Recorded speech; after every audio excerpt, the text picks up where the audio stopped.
jelaskan perbedaan kategori main produk dan expanded produk. Jawabannya, main produk atau produk utama memiliki nilai manfaat besar sebagai faktor pemenuhan kebutuhan produk para pelanggan dalam kehidupan sehari-hari. Contohnya, produk makanan, minuman, pulsa, kuota, dan lain-lain sebagainya. Sedangkan expanded produk atau produk harapan, yaitu produk yang ditawarkan pada konsumen, dilengkapi beberapa kelebihan yang mampu menarik daya pembeli pelanggan. Contohnya, produk air kemasan yang menawarkan garansi kejernihan dan bebas bakteri, dan lain-lain sebagainya.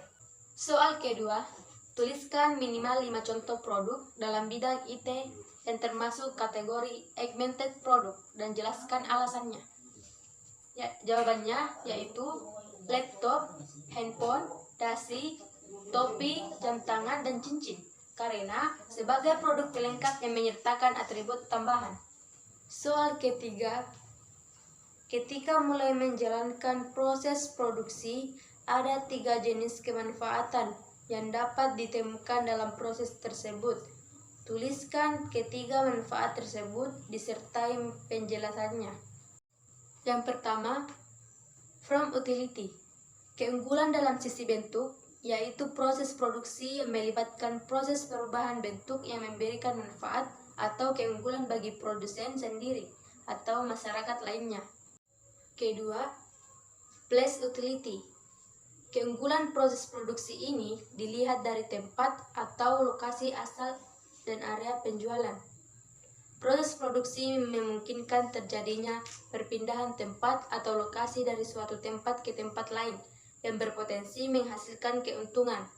Contohnya, produk tempe dan tahu tradisional yang dikemas secara menarik. Ketiga, time utility.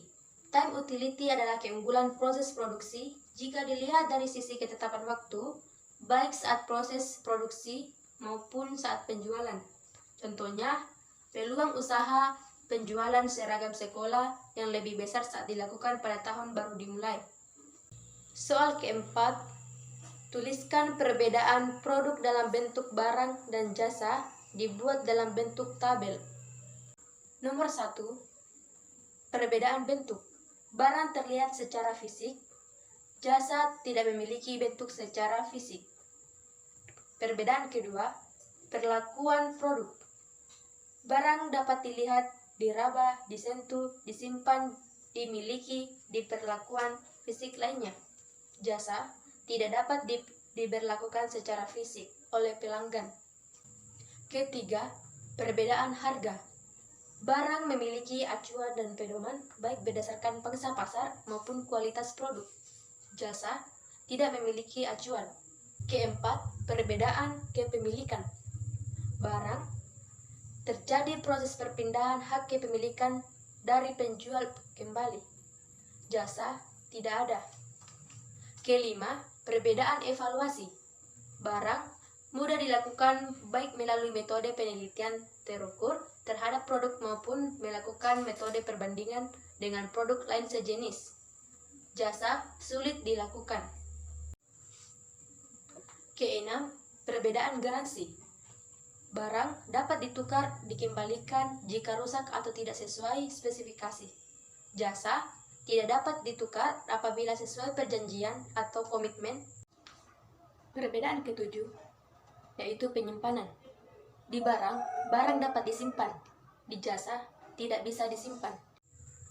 Kedelapan, perbedaan waktu pemakaian. Barang dapat menyesuaikan kebutuhan pelanggan. Jasa sekali waktu sesuai perjanjian. Perbedaan kesembilan, yaitu tipikal pemanfaatan. Barang, pemanfaatan barang dapat sekali pakai atau berulang kali sesuai kebutuhan. Jasa, jasa hanya sekali dikerjakan sesuai perjanjian. Perbedaan ke-10, yaitu ketergantungan. Barang, pemakaian atau pengoperasian bisa atau tidak melibatkan produsen. Jasa melibatkan penyedia.